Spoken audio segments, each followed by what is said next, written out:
અમદાવાદ આરટીઓના સર્વરમાં ખામી સર્જાતા ડ્રાઇવિંગ લાયસન્સ અને ડ્રાઇવિંગ ટેસ્ટની હજારો અરજીઓ પેન્ડિંગ છે, જેના કારણે અરજદારોને હાલાકી ભોગવવાનો વારો આવ્યો છે. સુભાષ બ્રિજ આરટીઓ ખાતે દરરોજ આવતી 700 અરજીઓમાંથી 200 જેટલી અરજીઓ પેન્ડિંગ રહે છે, જેને કારણે લગભગ 1000થી વધુ અરજી હાલ પેન્ડિંગ છે અને આવી જ સ્થિતિ વસ્ત્રાલ અને બાવળા આરટીઓની પણ છે.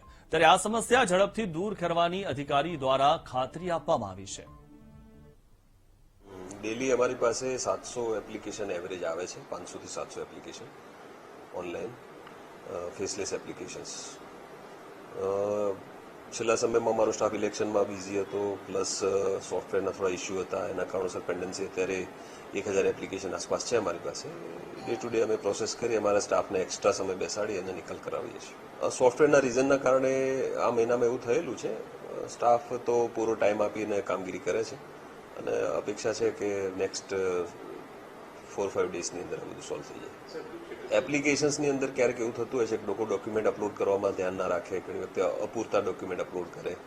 એવા સંજોગોમાં એપ્લિકેશન હોલ્ડ ઉપર હોય અથવા તેને રિવર્ટ કરી હોય ત્યારે પેન્ડન્સી રહેવાની શક્યતા છે. સમાચારોમાં સમય થયો છે.